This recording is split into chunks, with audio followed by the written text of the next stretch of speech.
They said don't fight the system. They said stay quiet. They were wrong. Lock in. We are exposing what so many have failed to. We are gonna show you what bar attorneys have hidden from all of us. Hundreds of thousands of children and twice that of parents have been lied to and walked down the road of termination. It's the death penalty. We're all of the protesters, the ones who fight for the rights of prisoners, dogs, illegal immigrants. Why aren't you coming to the aid of our children and families right here in America every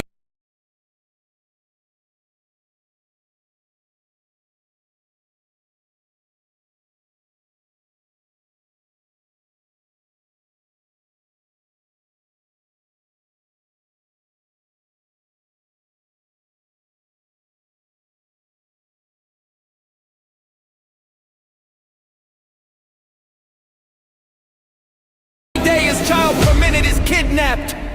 And no one cares. We fight alone until today. CPS punishers mount up.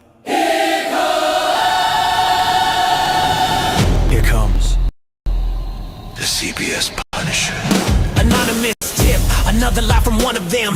No warrant, no roof, just a badge and a grin. Stealing kids like trophies, thinking they'll win. Mama crying on the porch, daddy in the cage. System wrote the script, but the CPS Punisher just flipped the page. The educator they banned, I see every violation, every forged line, every ex-part hearing, every stolen time. One tap of the app and the truth ignites. Welcome to the CPS Punisher, now we can fight.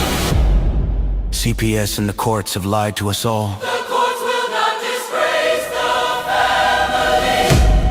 CPS Punisher. Hit more chains and expose again. CPS Punisher.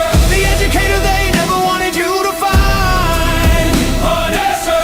One tap and their empire cracks. We rise, we take our kids back. The app is called the CPS Punisher. I'm the cape in the shadows, the skull in the night, the binder full of secrets, the weapons you all need. Ab initio, watch me void that lie. Fourth Amendment armor, watch the tyrants cry. Falsified drug test gone in a flash. Every old warrior due process king. Every parent hero when the hotline rings. I call it justice. Download the truth, now the system busts us. From the courtroom to the streets, hear the battle cry. The CPS Punishers arrive. Kiss your bar asses goodbye. They tried to silence us, now we're the loudest voice in the room.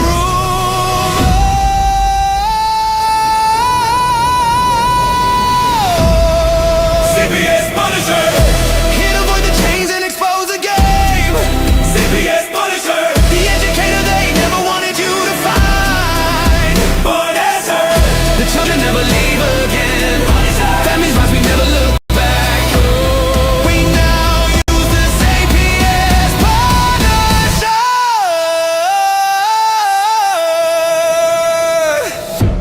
This ain't revenge. This is reunification. This ain't rage, this is resurrection. Open the app, step into the fight. You ready? CPS Punisher. The app you need when they took your kid. CPS Punisher. The truth they hid, now the truth gets lit. Punisher. Download the power, take back the throne. Punisher. You're never alone.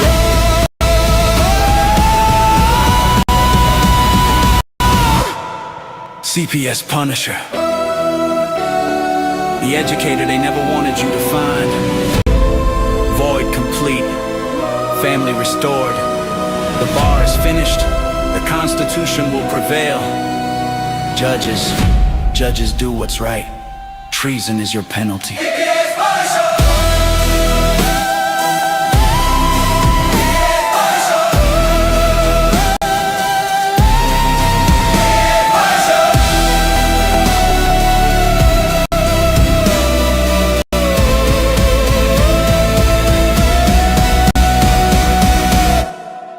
Here comes the CPS Punisher.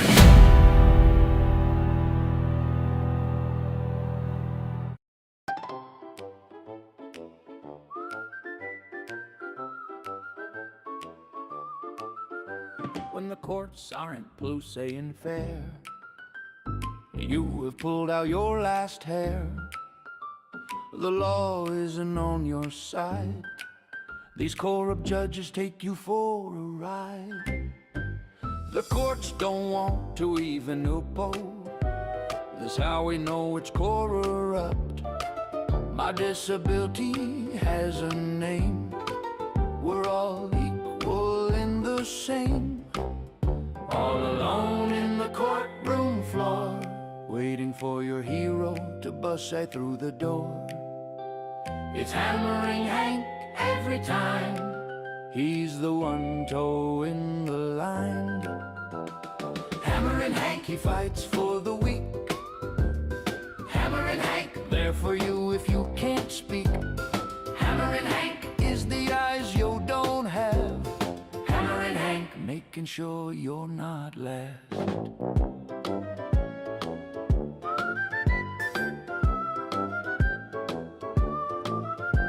In the court they do have rules.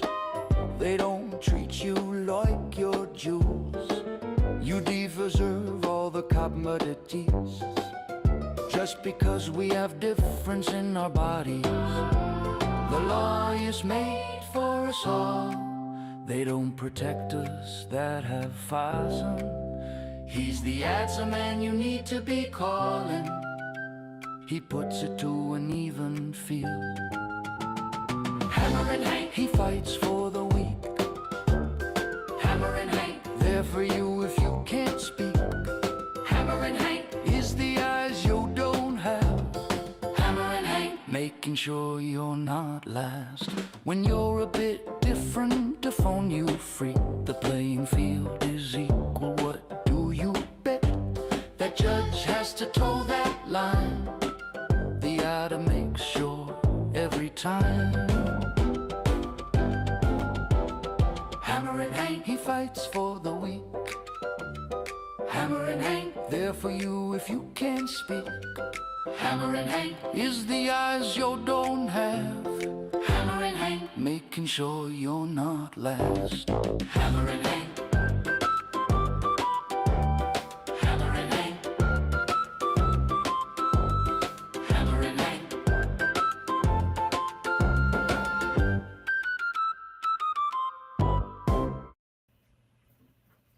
Well, hello everyone. Welcome to Equal and the Same, our Saturday Night Lovely polka.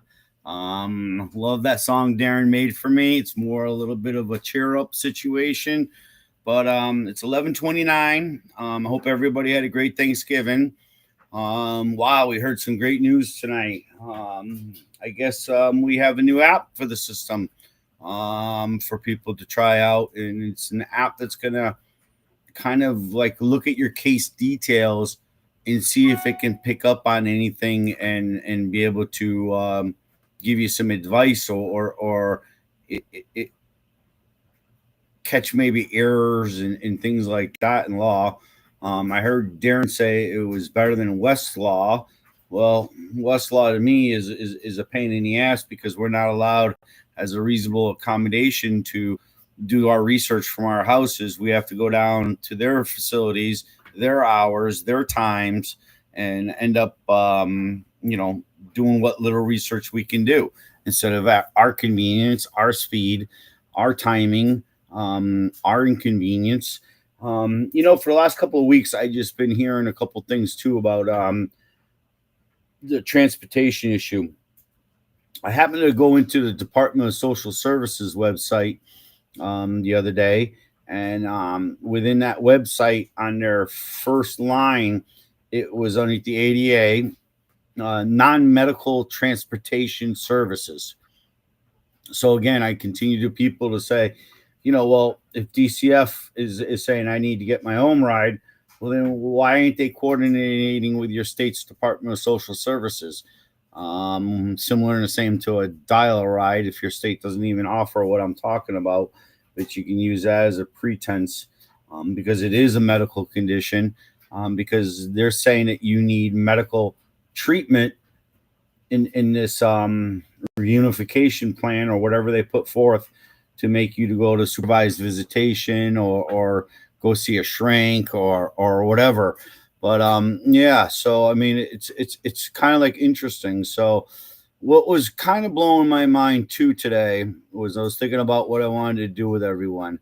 And this is a story that I continue to hear from everyone, that your child was taken away, you don't even know what you did, but somehow they're accusing you of some medical negligence or whatever. There's a case in the state of Connecticut called in Joseph W. Um, it ended up going to our second court of appeals under Watley versus Keller. He tried going after the judge and all the other players because what they were doing and what they weren't recognizing was that there's an administrative duty. And if you can't prove compliance, then who am I dealing with? It'd be sort of like, again, I'm asking for a brain surgeon, you're giving me a foot doctor. How is this even remotely connected to be the same therapeutic benefit that others would receive, like in a domestic violence situation? You wouldn't go see a foot doctor then. You wouldn't go see for a child abuse situation, a physical abuse, because obviously all of ours are perceived harms. There could be some cases of we heard of children having fragile bone syndrome. It's the best I can describe it, where the child's bones were breaking easy. We've heard of an X-rays showing that there would have been a cracked rib at some possible time. And again, these are all things that we all go through life and we all get. I mean, I got chips and bruises and things on my body that just wouldn't end. Some of it was from midget football. So again, I'm not sure, what this will lead to, but anyways, what I want to start hopefully is an MP3 player. And what we're going to do is listen to this whole trial within 5 years. And remember, not only do you as a parent have quote unquote the right as a normal person or a cured person to meet your child and reintroduce you to them as whatever they're trying to portray that you need to be. And again, not only that, the child would have disabilities because, again, in my opinion, if the child was abused emotionally, mentally, physically, not only the trauma of ripping the child out of their home and putting them into an institutional setting, that in itself can cause post-traumatic stress. And again, the ADA would be clearly protecting that child in that right. So when they talk about, and it irks me, and I might stop it a couple of times because I get really mad. It was the ACLU of Connecticut, which, in my opinion, was a very weak argument, and they actually talked this gentleman out of asking the courts for custody of the children. They were seeking remedy, and where I continue to say to you, remedy is an open door.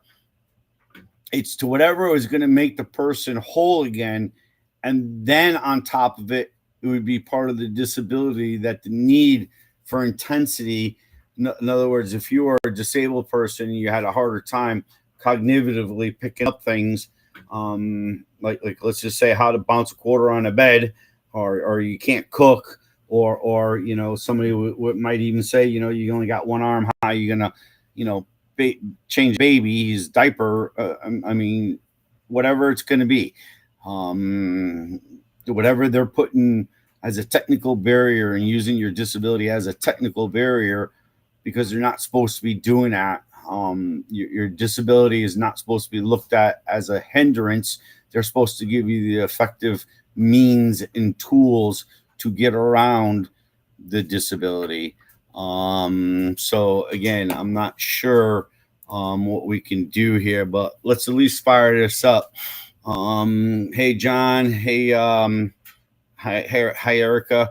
Glad you guys could join in tonight. And again, if you guys got any questions, just pop them up into the chat box, because this is going to blow your mind how the second court of appeals 5 years ago is getting it wrong too. And they're getting it wrong purposely, because again, they're not looking at the facts that to become compliant, you have to have administrative duties complied with. You have to give a right for objection at the point of identification of discrimination. You have to be given a procedural safeguard and told that there's these benefits and these modifications if somebody perceives you as being disabled. If you identify, that's another factor. And then there's just the plain old common sense, disabilities, where if you see there isn't an automatic door and there's a person coming up in a wheelchair chair, who's going to go over there and hold the door for them? I mean, that's just morally correct things to be doing.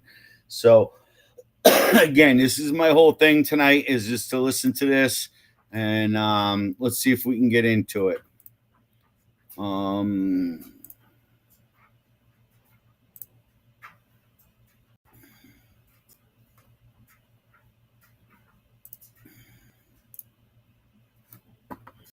So let me see if I can get her playing.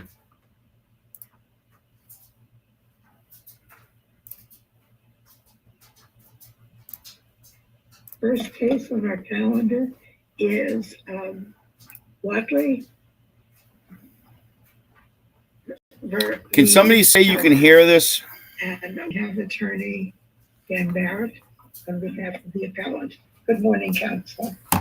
Good morning, Your Honor, and good morning to the court. Can anyone hear this in the chat box? Ilana Bildner, I represent the appellants, Joseph Watley and Karen Hasman, in this matter, which is back to you. You're good, bud. You're good. All right, thank you. 12B6 dismissal decision from the District of Connecticut. So can you speak up? I'm having a hard time hearing you. Yes, Your Honor. Can you hear me now? Yes, much better. Thank you. Great. Thank you, Your Honor. So, as I say, this case is back to the court for the second time in 7 years on a pre-discovery 12B6 decision. And it poses the question of whether parents who have disabilities or perceived as disabilities may enforce the ADA or the Rehab Act in the national court system when they've been prevented from doing so in the state courts. And since the District of Connecticut's dismissal decision rested in part on jurisdiction, perhaps I might start there. This case is not a Rooker-Feldman case for two very important reasons. The first is that the injuries that the plaintiffs complain of were not generated by the state court judgment that the defendants point to. In fact, the injuries that the plaintiffs complain of arose beginning in 2005 and 2006 in the out-of-court services provided by the defendants during the TPR and the termination of parental rights and neglect litigation. So when you talk about their injuries, they're not seeking their children back. Isn't that correct? That's absolutely correct, Your Honor. There's no request and no illusion that any action in the national courts could restore their children to them. They do not seek to displace that judgment of the Superior Court. Well, Mr. Barrett, what are the damages that they seek? Do those damages not include the pain and emotional suffering from losing their children? Your Honor, the damages, because the injury they complain of is the failure to be given the access and opportunity to the rehabilitation or reunification services, the damages would be limited to what a jury determined it was worth for them to be cut off from those services. Well, but I mean, that doesn't quite answer my question. These folks, as far as I can tell, and you can correct me if I'm wrong, were not seeking out services. It's not like they went to a welfare agency and said, please give us some help with parenting. They were being required to engage in those services as a condition of not losing their parental rights. Yes? That's right, Your Honor. So what, is one of the items of the suffering and pain that stems from not getting the services the loss of the children that results, or not? Yes. No, Your Honor. I think in the context of this case, that is fairly off the table, because the injury is simply the access and the opportunity to use the services. But then that brings me back to my other question. Are we talking about basically nominal damages, or because again, or the insult, the dignitary harm of not having the right sort of reunification services for its own sake and in and of itself? That's the key damage item here. Yes, that's correct, Your Honor. And this court has passed upon those many times in the past. For example, Bartlett versus New York Board of Law Examiners, the dignity harm for not having an accommodation of the bar exam, Loeffler versus Staten Island University Hospital, the the same harm for failing to have been provided with an ASL interpreter. Yes, So, and could you give me, I'm sorry, go ahead. My conceptual problem is I have a great deal of difficulty even conceiving what you believe the accommodation in this context would be. You have two and then later one dysfunctional parents. You have a state whose obligation is to protect these newborns from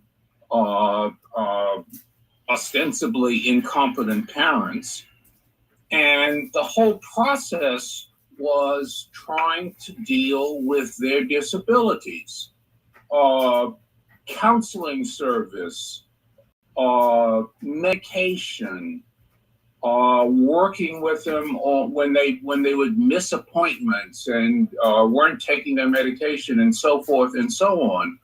What is it that was supposed to have been going on that would, in your view, would look like an accommodation? Sure. Well, Your Honor, we never got that far in the District of Connecticut, but to give you two very quick examples, Ms. Hasman, for example, was diagnosed at multiple times with severe narcolepsy. And she was nonetheless, and if you look at page 172 in the Joint Appendix, she was dropped from counseling for sleeping through the sessions, which is a direct, it's a symptom of the very disability the state contends her to have. So then you foresee a federal court superintending and micromanaging this process, which is, not the kind of thing we usually do. That they, she should have been able to miss 3 sessions rather than 2, and she should have had psychotherapy 5 days a month rather than 4, that sort of thing? Well, Your Honor, to be fair, the national court system assesses ADA accommodation disputes all the time as to a range of— Not like this, it doesn't. Your Honor, these services, the rehabilitation and reunification services, we are looking at the out-of-court action. So it is simply a program and service provided by, in this case, the state of Connecticut. And it can be assessed just as with any other ADA dispute, wherein Mr. Well, could I address that, Mr. Barrett? I think I understand your point that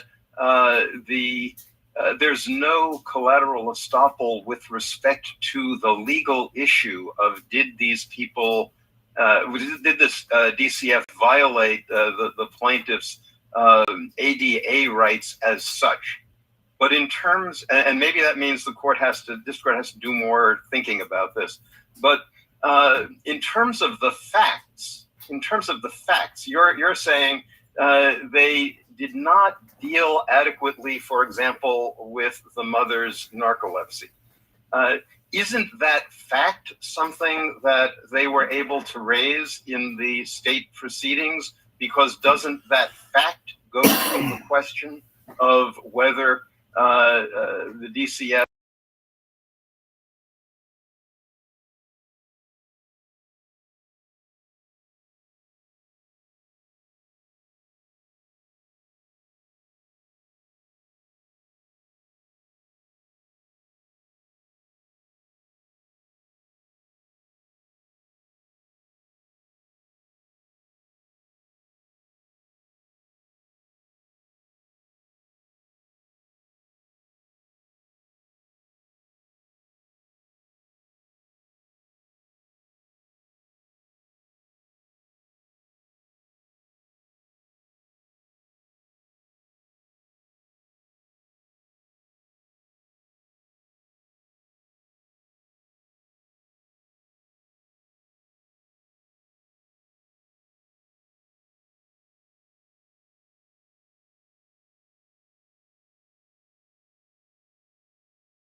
Sorry, I forgot I had my mic off. But at this point right now, this is when I start getting infuriated. It's fact. Compliancy. If you're non-compliancy, you cannot turn around and offer anything, because how would you know without a self-evaluation of all your tools in the tool arsenal and how to apply it it's insane. I'm hoping I can hear John, but I'm going to go back to it right now, buddy. In connection with the reunification efforts, is that fact something that you would be able to relitigate in the ADA case? I hope you can hear it, May I Erica. continue to answer your question? Of course. Thank you. So, Your Honor, what is silent in the record is the relevant facts to an ADA analysis. So, for example, what accommodation Ms. Hasman and Mr. Wiley would have proposed in order to make the playing field level for them to access these services. Would they have to propose one? Or would the state be required to do that sua sponte? Well, Your Honor, this is the very catch-22 that the court is finding itself examining, which is that the parents did not propose that as an ADA accommodation because the Superior Court would not rule on that issue. No. We're not talking about what happens in court. We're talking about what happens in the field, right? You're saying it's not about what happened in court. It's about what happened at the level of the provision of services in the first place. Were they required to propose an accommodation at that point? And if they were, did they? Well, Your Honor, you'll notice that is not in the record in the decision relied upon by the defendants. But to answer your question, no, nothing prevents parents in the out-of-court services from demanding an accommodation, or indeed for the state from offering one. And would anything have prevented the plaintiffs here from arguing in the state court that it was necessary for them to have these accommodations and they were denied, and that undermined the requirement that the state make reasonable efforts to reunify, taking into account any disabilities? Yes, Your Honor, it would have been prevented for the reason that there are two distinct analyses. The ADA focuses on the access and opportunity to the services. The state law examination that the Superior Court. Well, I'm trying to make this. Excuse me. I'm trying to make this very concrete.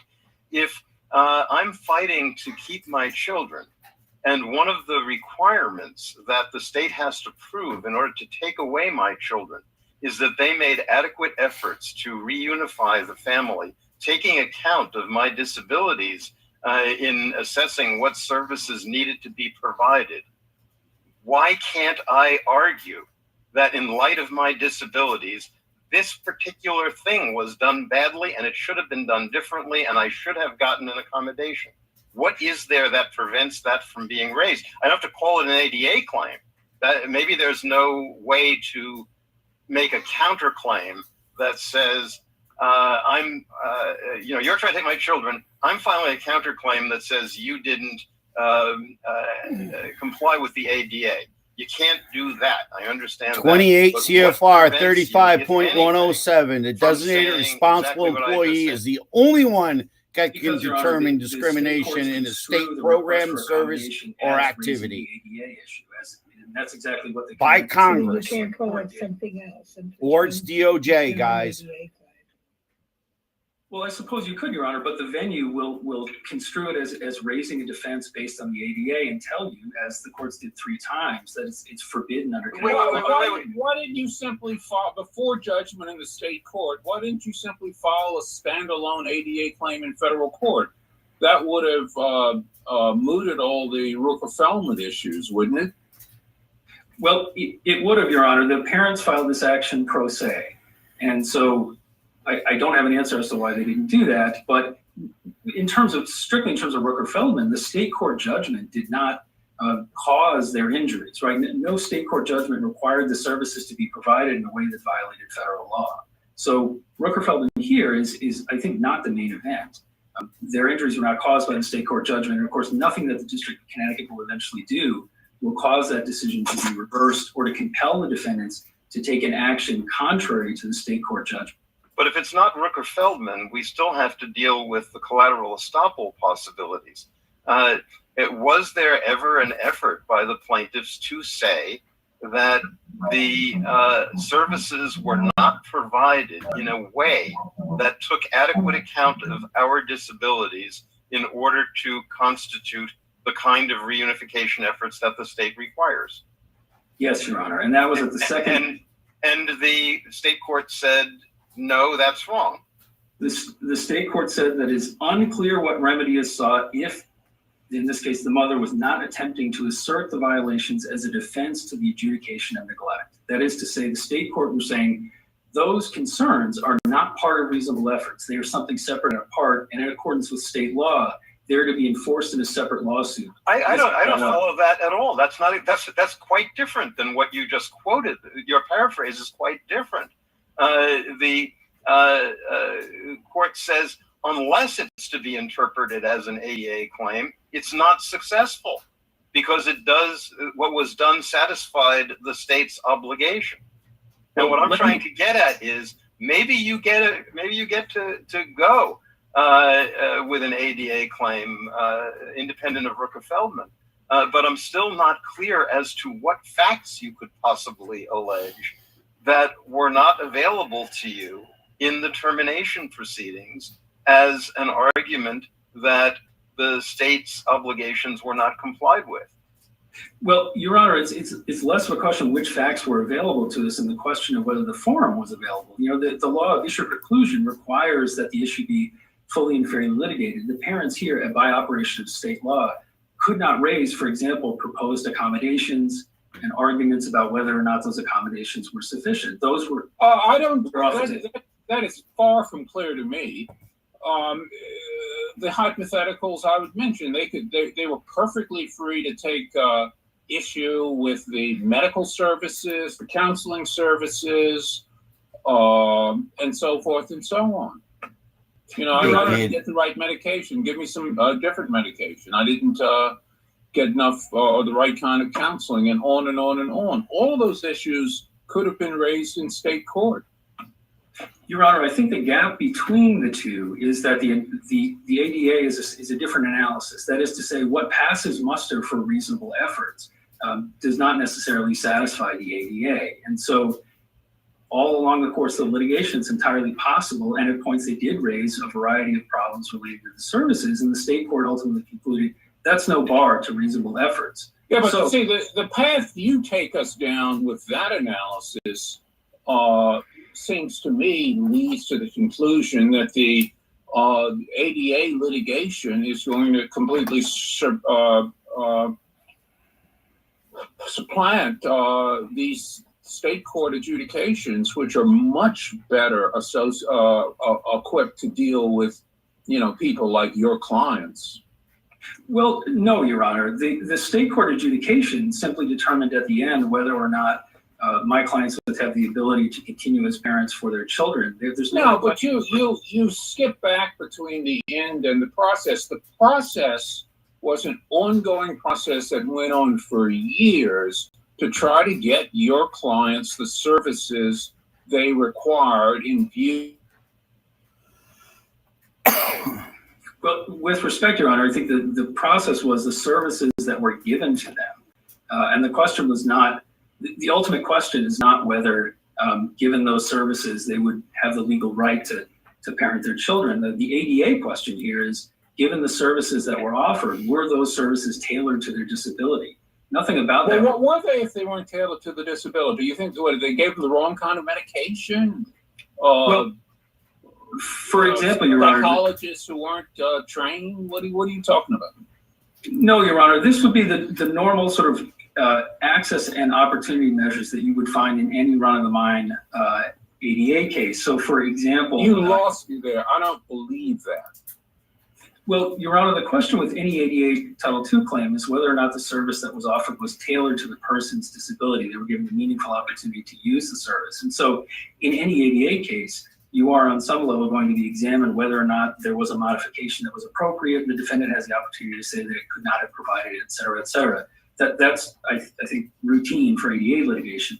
The question here is, of the services that were offered, it's not whether under state law they were substantively the right services. It's whether, for example, when Ms. Hasman, who has a series of diagnoses that may lead you to believe that she has difficulty comprehending information, was failed out of parenting education because she had difficulty comprehending the concepts. That's your ADA question.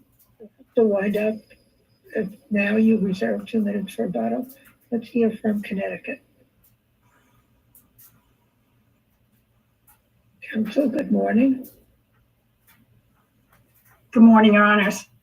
May it please the court, my name is Jane Rosenberg. I'm representing the Connecticut Department of Children and Families, Commissioner Durantes, and former Commissioner Katz. The district court correctly dismissed this case, as I think Your Honors have recognized, because the plaintiffs want to litigate all of the issues that were previously litigated in state court. But the argument is that they weren't litigated because they couldn't raise their ADA claims in the termination proceedings. The ADA, what they call the ADA claims and the termination proceeding both involve the identical issue, which is whether the DCF accommodated the plaintiff's disabilities in providing their services. And the standards under the ADA and the state termination statute are the same. In both cases, the parent's mental disability must be taken into account. And it's a fact-specific, case-by-case analysis that looks at the effectiveness of the particular accommodation modification that's being offered, and also, in the case of the ADA, considers the cost. In this case, the state court conducted extensive proceedings that culminated in a 193-page opinion in which the court concluded by clear and convincing evidence that DCF had made reasonable efforts to reunify the parents with their children, and in fact had done everything possible to assess the parents' disabilities and address them. The court went on to note that it was in fact extraordinary, some of the efforts that DCF took. And I must say, with a 193-page opinion, there really was not an issue that was untouched here. That if this court were to order an ADA case to go forward, it would effectively be relitigating every issue in this case. No. Now, the plaintiffs say that they couldn't raise their ADA claim, but as I said, under collateral estoppel, it's the same issue here. It's the issue is whether the parents' mental health, mental disabilities were accommodated, and that's precisely what the court was getting at. And in fact, even in those instances when the plaintiffs did specifically say we're raising this as an ADA claim, there was no prohibition, there was nothing jurisdictional, there was no bar in the state courts to raising an ADA claim. It's correct that the courts did say that the ADA is not a defense to a termination proceeding, but that does not mean that you cannot raise the accommodations and whether they were appropriate to accommodate the parents' mental health. And this was demonstrated well in the second termination trial, in which, in that case, the plaintiffs had counsel who did raise the ADA claims and raised it in the context of the ADA and said we are not getting proper accommodations. And the court looked at the issue and said the attorneys presented evidence and made arguments, and the court concluded that there was insufficient evidence of any additional services that should have been provided, and ultimately concluded that the ADA was not violated and the plaintiffs have not been discriminated against. Now, that decision was vacated, not on the merits, but because the underlying neglect decision was reversed on appeal, which meant that the termination decision had to be vacated. But it's significant because it shows that there is not some inherent bar in the state court process that prevents someone from making these arguments that... Okay, Ms. Rosenberg, I think I understand that argument. I just want to be absolutely clear. You're not suggesting that the plaintiffs here are precluded by a factual finding that was made in the second trial, are you? Correct.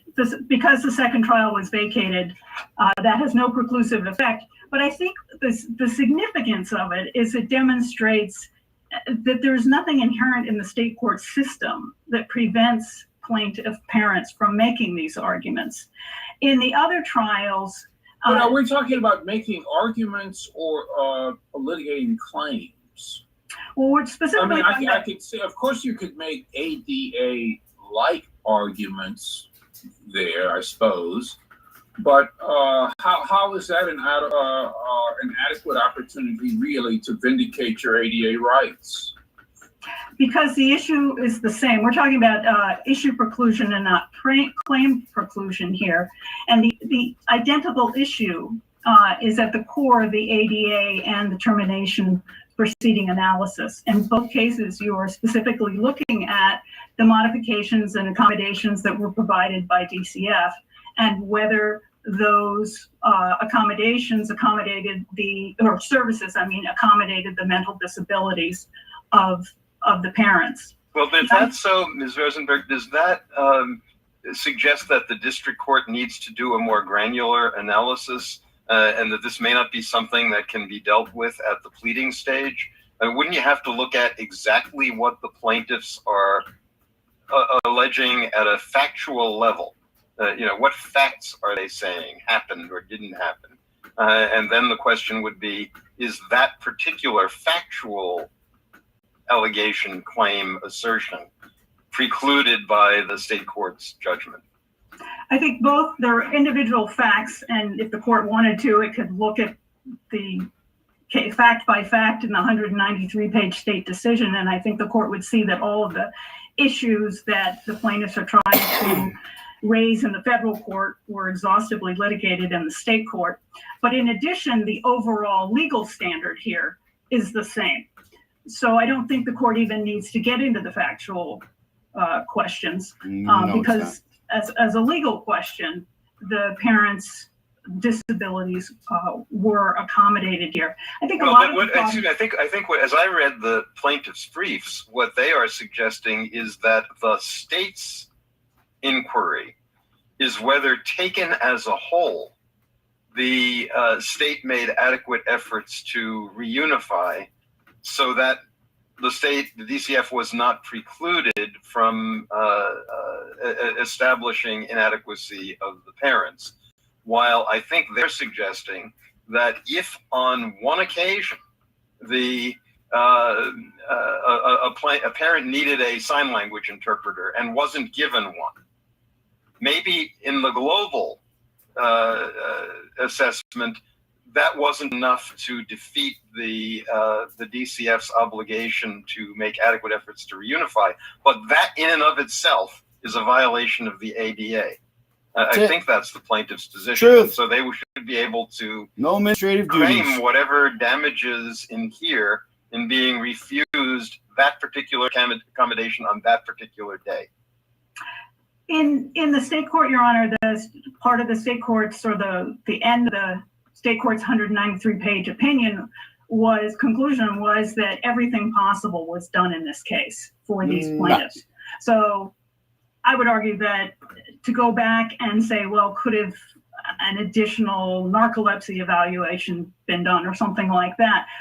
Effectively, the state court has addressed that question and said, this is exhaustive. We've done everything. And it is impressive the number of PhD level evaluators and therapists that were put on this case and the years of efforts that were made to try to accommodate these plaintiffs. If the parents are trying to get their kids back, why does Rooker-Feldman apply? If they were trying to get their children back? If they are not, Mr. Barrett conceded that is not the object of any of this litigation any longer. So if that's the case, and they're not litigating over the propriety of having lost parental rights, why does Rooker-Feldman apply? Because there was a series of orders, Your Honor, throughout the course of the proceedings. It was not just one order at the end of the proceeding that terminating the parental rights, but because termination proceedings involve the constitutional right of the parents to a parent-child relationship, the state courts treat many of the stages in the course of the termination process that would otherwise be considered interlocutory to be in fact final judgments. Rooker-Feldman only looks to judgments, state court judgments, isn't that right? Yes, and what I was saying was each of these orders is considered a final judgment. So things such as visitation orders are treated as final judgments that are appealable in the state court. And the same with the specific steps. I submitted supplemental authority on that to the court, the In re Justin F case, in which the appellate court treated the challenge to the specific steps that were provided to the parents in DCF as an appealable final judgment. And the significance of that is that the specific steps lay out their court orders by the judge early on in the case at the order of temporary custody stage, in which the judge lays out specifically what DCF and the parents are expected to do in order to achieve reunification with the children. So to the extent the Rooker-Feldman would bar challenges to the specific steps, orders of particular evaluators, orders of particular visitation. Many of the issues that the plaintiffs have raised are in fact caused by specific orders within the specific steps or from the court itself. Now, I do concede Rooker-Feldman does not get rid of the whole case, but the collateral estoppel clearly does. Because the issues here were all adjudicated. But in addition, Rooker-Feldman applies to court orders along the process, such as visitations, specific steps. So do you concede that these two plaintiffs have standing to seek injunctive relief for the kind of procedure that they were put through? No. The district court correctly held that the plaintiffs have no standing here.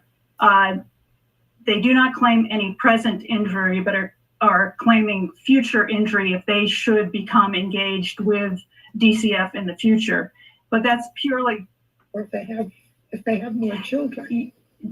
As the court correctly concluded, it's far too speculative. Mrs. Houseman's in her 50s. She's no longer together with the father. It would require a whole series, an extenuated series of things that would have to happen in a chain of causation. So if the mother were able to adopt or to become pregnant in her 50s, and if she was with the same father and not somebody else, because the whole situation would be different perhaps there could be a different partner who might be very supportive. You'd have a different situation there. If they then acted inappropriately and their conduct came to the attention of DCF, and if DCF then conducted an investigation and decided to seek a court order to take custody, and if they decided to rely on predictive neglect at that point, and if the court granted the order, that the whole causal extenuated set of circumstances that would have to happen here before they would actually run in with DCF again. Suppose the appellants here had filed a standalone ADA claim, say prior to simplify this, prior to a final judgment in state court. What would be the state's position on these cases theoretically moving along parallel tracks? I mean, could that occur? It could occur in the sense, in this particular case, in fact, what happened was the appellants, the plaintiffs went to our Connecticut Commission on Human Rights and Opportunities and filed a claim there in the course of the proceedings that were ongoing in the state court. And that commission looks at discrimination. Under state laws, it's discriminatory. State agencies such as DCF are prohibited from discriminating on the basis of disability, and they must take the ADA into account in providing services. That's all in state law, state statute. And so the plaintiffs went to the CHRO in 2008, right around the time of the first termination. They presented their claims. The CHRO rejected them, said they found no likelihood of discrimination here.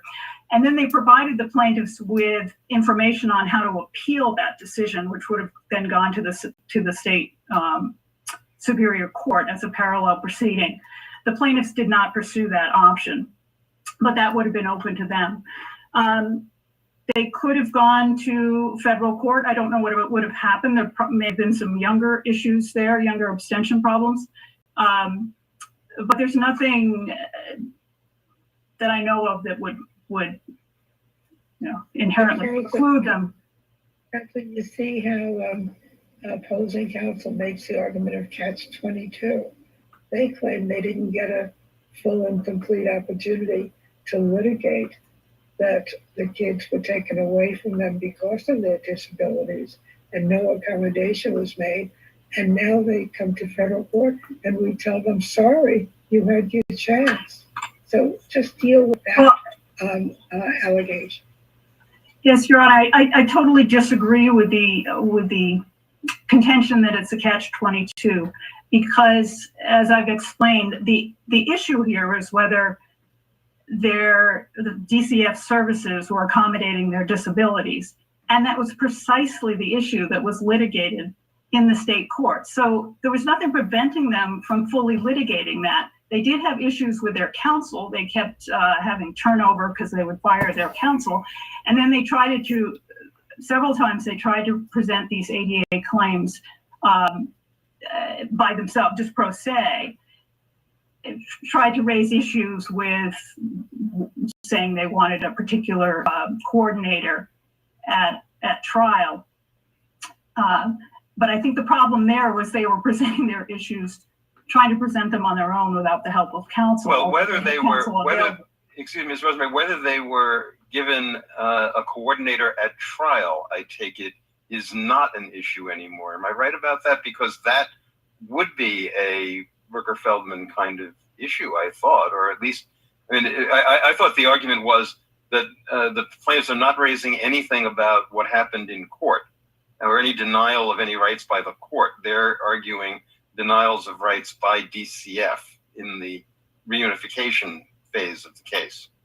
Correct. That's my understanding too. And because is there any relevance? My understanding, and you can correct me if I'm wrong, is that the plaintiffs denied having disabilities during that process. Yes, part of the problem when they tried to raise their requests for accommodations under the ADA in state court was that each time they did so, they emphatically denied that they had any disability, which then caused the court to say, well, what should I be doing here if you aren't claiming any disability or offering no proof of incompetency? So again, it was an issue with the way the plaintiffs were trying to present their arguments. It was certainly not. Did this argument ever change? The I'm not disabled argument, was that a position they maintained throughout the litigation? Yes, I believe they maintained it right from the very beginning. And then at the third and final termination trial, they were still maintaining that they had no disability, because they raised the issue at the beginning of that trial, and the Judge Keller questioned them and said, can you explain to me what the issue? At that point, they wanted someone in the trial to sit in the courtroom, and she questioned them and said, well, what is the disability? What do you need accommodated? And they said, we have no disabilities. So yes, Your Honor, throughout they took the same position that they were not disabled. This is the point at which to conclude your argument, counsel. Mr. Barrett, you reserve 2 minutes for rebuttal. Thank you, counsel. Thank you. Thank you, Your Honor. What the court's questioning highlights is the question is, explain to me what an ADA claim looks like on behalf of a plaintiff who denies being disabled. Your Honor, the ADA protects not just people with disabilities, but people who are regarded as having disabilities. Oh, sure, Mr. Barrett. That works if you are looking for a job and the employer says, I think you're retarded. I'm not going to hire you. That's a perceived disability, even if it isn't true, and the job was denied on the basis of perceived disabilities. How do you accommodate a disability that does not exist? Your Honor, the question, I think that, well, you have to examine under the ADA, what you would do is say, first of all, do we have a person whose condition limits their daily life activities, right? This is what we see in every ADA case.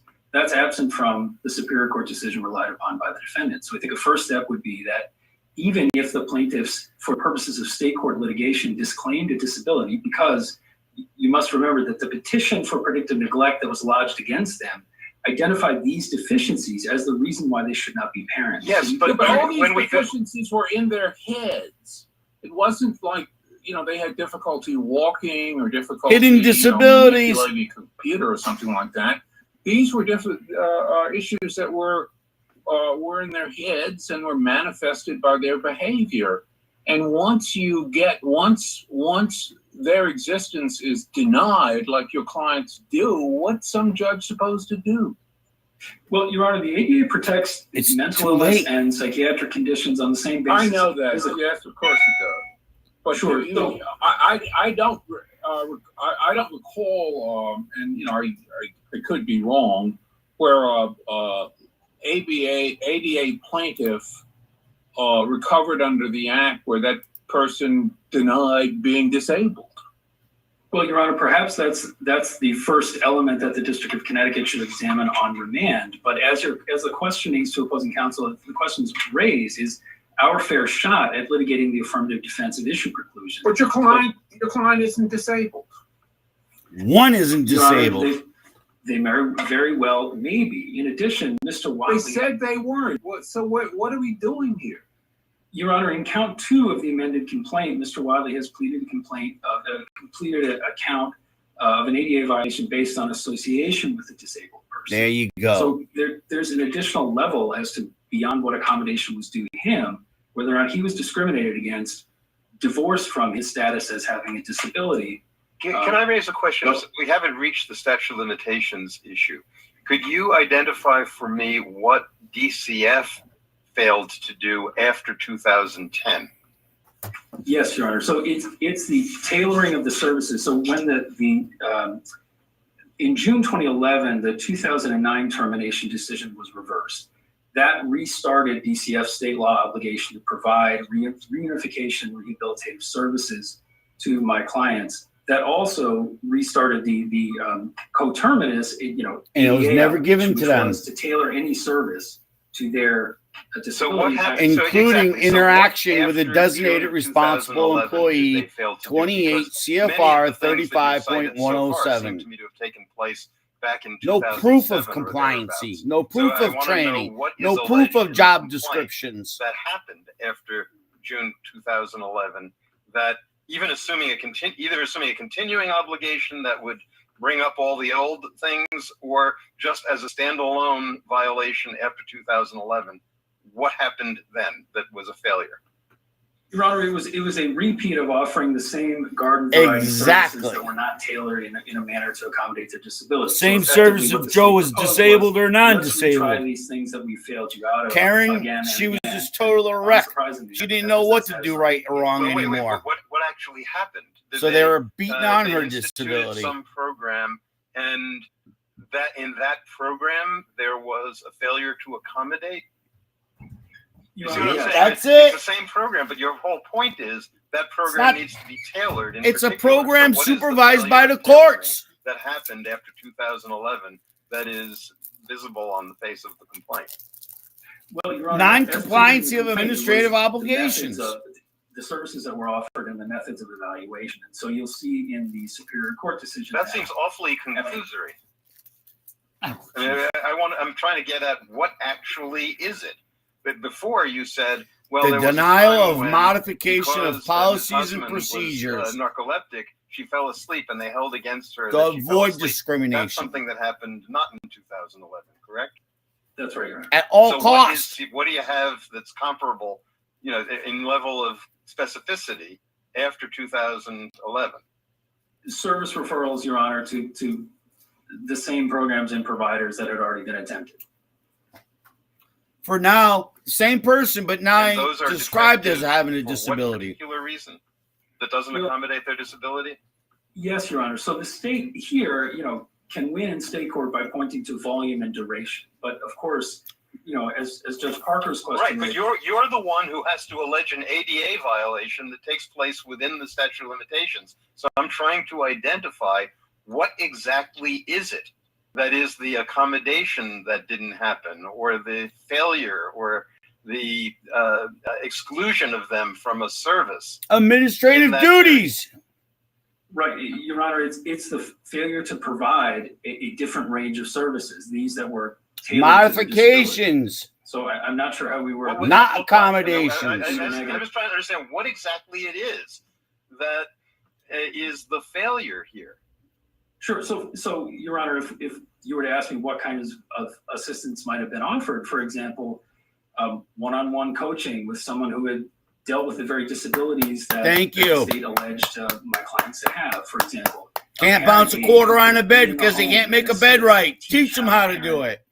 Taking into account the disability. There are a range of accommodations. Never been sober and clean around your kids? They weren't even opportunity to be sober and clean around your kids. For purposes of the ADA, yes, Your Honor. They had, and you'll see. Oh, sorry, Your Honor. So for example, Ms. Hasman's narcolepsy. There is a point in which the Superior Court concludes, and it uses this language that it limited her daily life activities. And that's the first element of the ADA right there. There you go. Perceived. Well, this is a good time to conclude. Do you have a sentence in conclusion? I know we've used most of your time, counsel. Thank you, Your Honor. Yes, for the reasons that our injuries are not caused by the state court judgment, and for the reason that we need a fair shot to rebut the affirmative defenses, we ask that the court reverse and remand to the District of Connecticut. Thank you both for a very good argument. That's it, ladies and gentlemen. What do you think? There's so much. I hope you guys heard me yelling some of the time. I'm not sure if it was kicking in, but this is where I continue to tell you, you need to affirm your rights. You need to ask, and you need to demand your policies and procedures, because without policies and procedures, we know the system cannot operate. Somebody cannot pull this shit out of the thin air. Again, the federal mandate to have the designated responsible employee to do all discrimination investigations, because if it's been identified, they need monetary control of the budget to be able to remedy the system, because it cannot happen again. That's the way law works. And again, when Congress made the finding in 1990, we will end discrimination by state actors and state players. It's real simple words, and it's whatever it takes.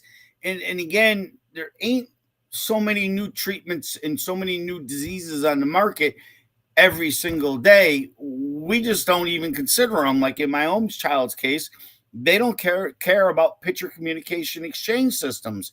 But yet, if there's another child, lap therapy dogs or whatever, the meaningless tools, where again, he's been trained for his effective communication to use the picture and communication system in a new environment, especially it's a training environment, would be that environment. And I believe what the Watley versus Keller case ended up coming out and saying, and you guys need to look up in Joseph W.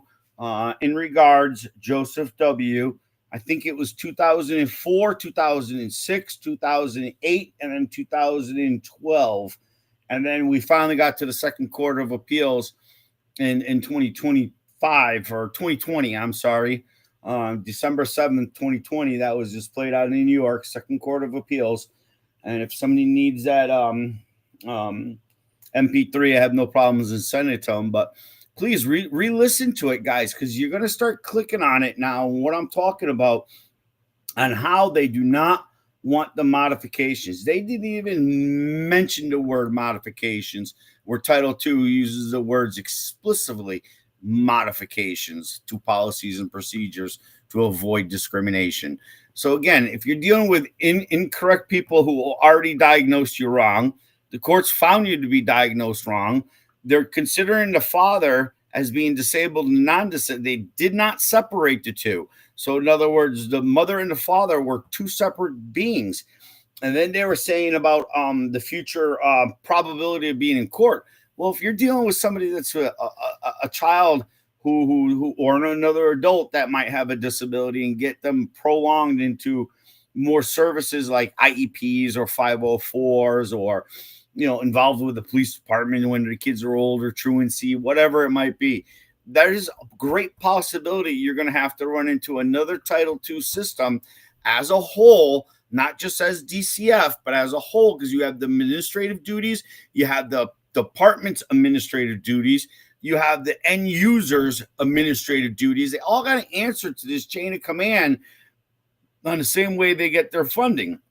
And it should go all the way up to the legislative department. There should be in the judicial department, because, again, judicial oversees DCF.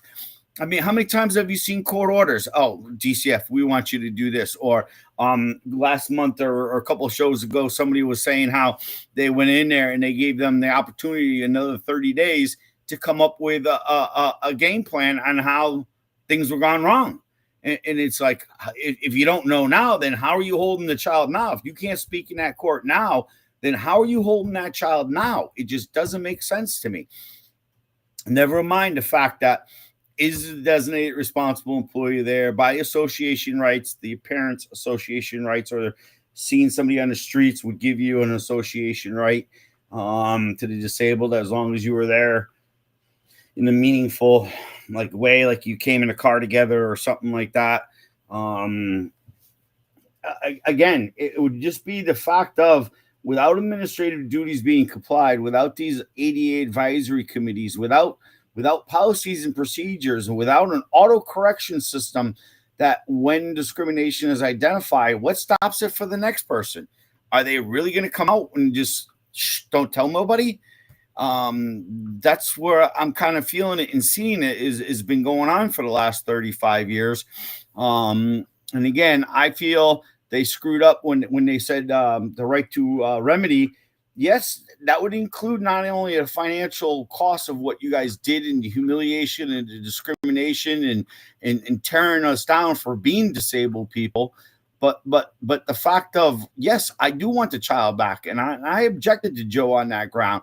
I says, Joe, screw it. If you got to sign contracts and say that you'll never let Karen, because that was some of the things that Joe did not recognize Karen's disabilities. Now, come on, as being a bad and harmful. How can it be? It just doesn't make sense to me.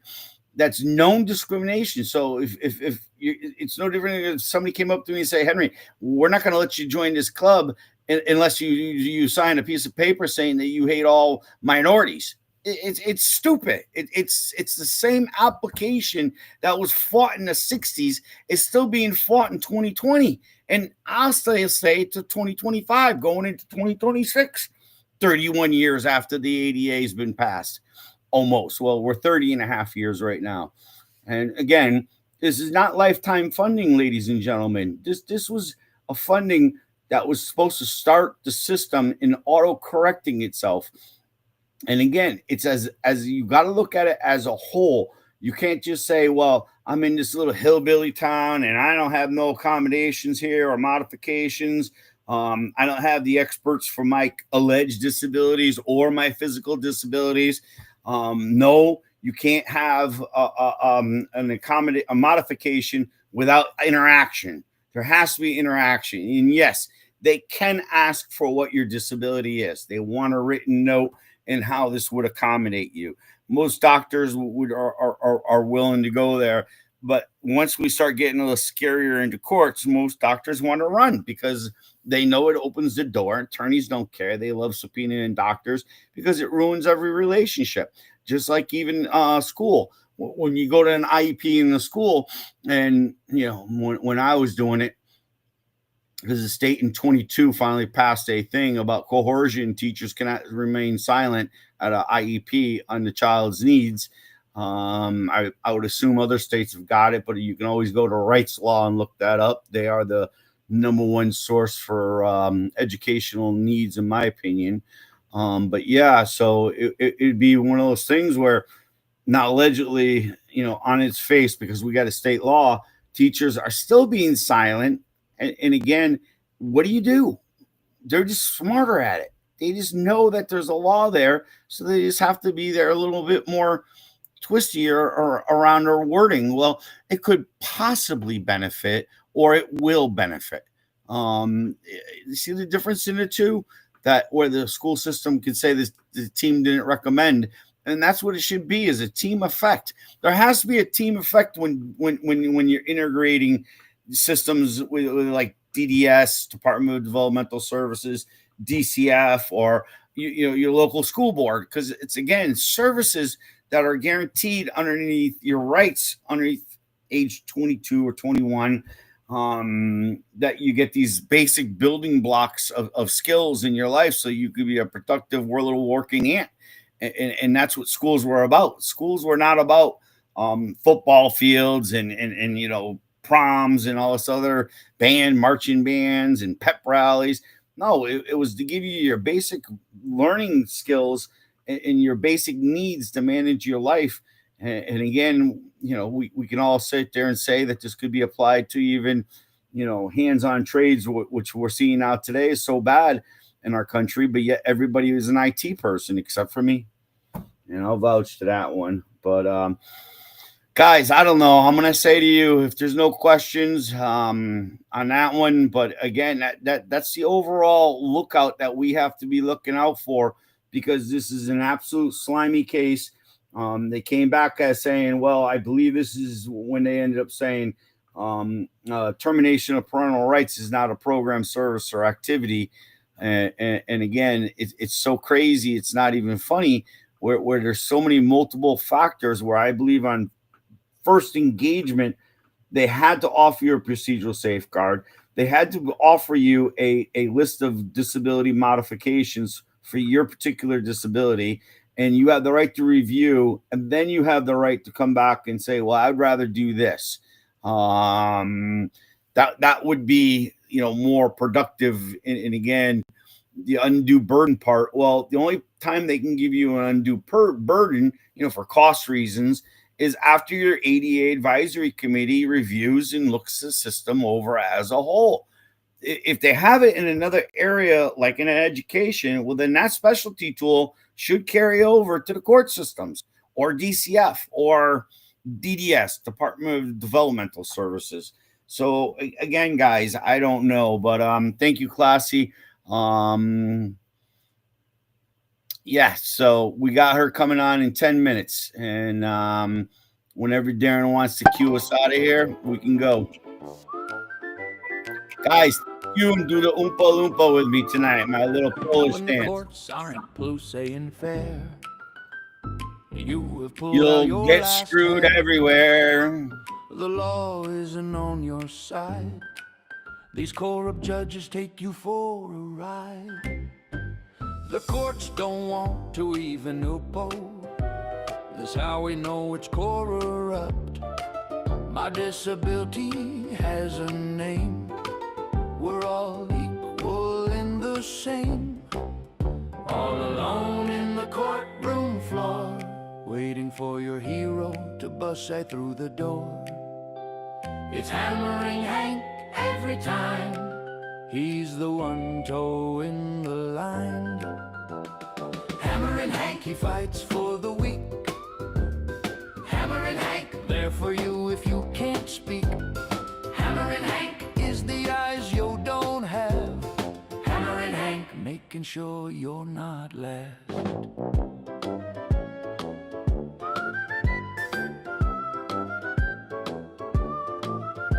In the court they do have rules. They don't treat you like your jewels. You deserve all the commodities.